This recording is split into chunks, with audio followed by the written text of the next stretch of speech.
CSV ファイルを読み書きする方法を説明します。パート1では、スニペットを使用して、CSV ファイルを読み込む方法と書き込む方法を説明します。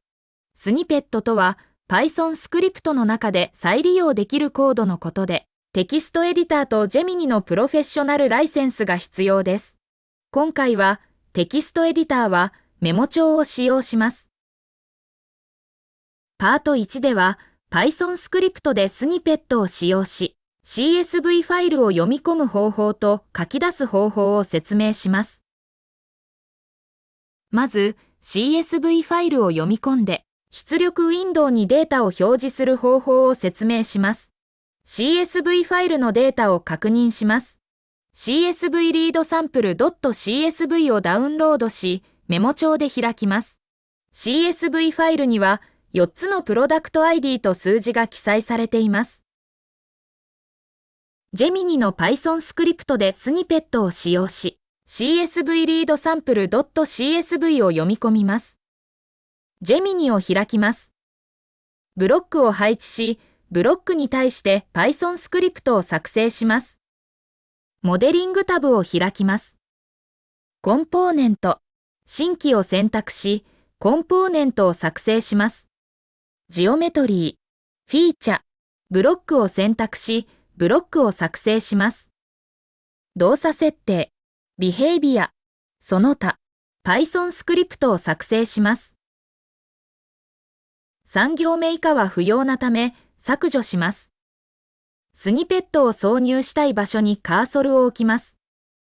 ツールバーのスニペットアイコンをクリック、もしくはコントロールプラス J のショートカットキーを使用します。アンダーライン CSV リードを記述、もしくはスクロールして探します。アンダーライン CSV リードは CSV ファイルを読み込めるスニペットです。アンダーライン CSV リードを選択し、エンターキーを押す、もしくはダブルクリックします。選択したスニペットのソースコードが挿入されます。インポート CSV は CSV ファイルを扱うためのメソッドを呼び出しています。URI で読み込みたい CSV ファイルのパスを指定します。アポストロフィーの中にパスをそのまま入れると、円マークやバックスラッシュが改行などを意味する特別な文字だと思われてしまいます。そのため、R をつけることで通常の文字列と認識させています。5行目から8行目で指定した CSV ファイルを開き、各行を読み込んだ後、出力ウィンドウに表示します。6行目のデリミタは、カンマ区切りでファイル内のデータを取得するよう指定しています。URI にデフォルトで記述されているパスを削除します。フォルダーを開きます。CSV ファイルを右クリックし、パスをコピーします。URI に貼り付けます。ダブルクォーテーションは不要なため削除します。ファイルパスに日本語が入っている場合は、ユニコード関数を使用することで読み込めます。ユニコードアンダーライン URI イコールユニコード URI と記述し、パスをユニコードに変換します。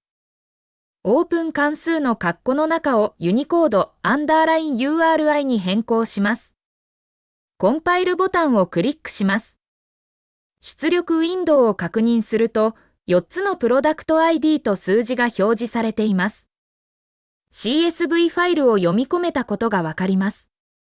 なお、今回は CSV ファイルが UTF-8 の文字コードで作成されていますが、UTF-8 以外のファイルはこのままでは読み込めません。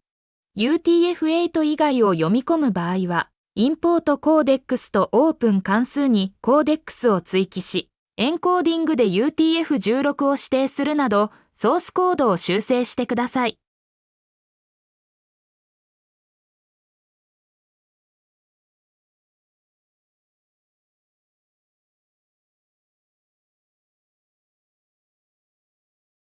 Python スクリプトから CSV ファイルにデータを書き込む方法を説明します。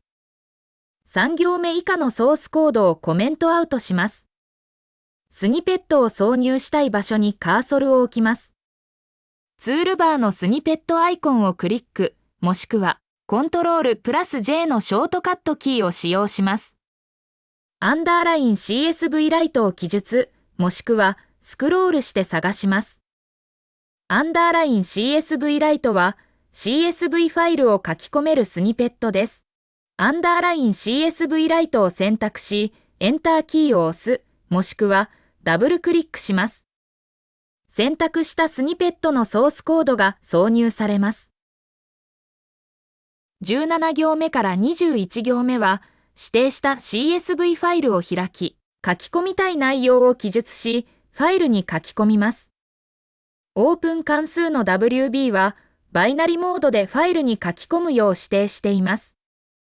19行目から21行目にデフォルトで、名前、名字、年齢が1行ずつ書き込まれるソースコードが記述されています。URI に CSV ファイルの保存先を記述します。URI にデフォルトで記述されているパスを削除します。任意の保存先のパスをコピーし、貼り付けます。ファイル名は csvwritesample.csv にします。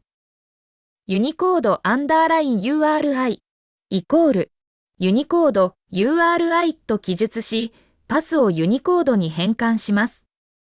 オープン関数の括弧の中をユニコード_URI に変更します。コンパイルボタンをクリックします。URI で指定したフォルダーを開きます。CSV ファイルが作成されていることがわかります。CSV ファイルをメモ帳で開くと、人名と年齢が表示されています。CSV ファイルにデータを書き込めたことがわかります。説明は以上となりますが、配布している完成後の VCMX ファイルは URI を空欄にしているためエラーが発生します。そのため動作確認する場合は URI に任意のパスを指定した後、コンパイルボタンをクリックしてください。スニペットを使用して CSV ファイルを読み込む方法と書き込む方法の説明は以上となります。ご視聴いただきありがとうございました。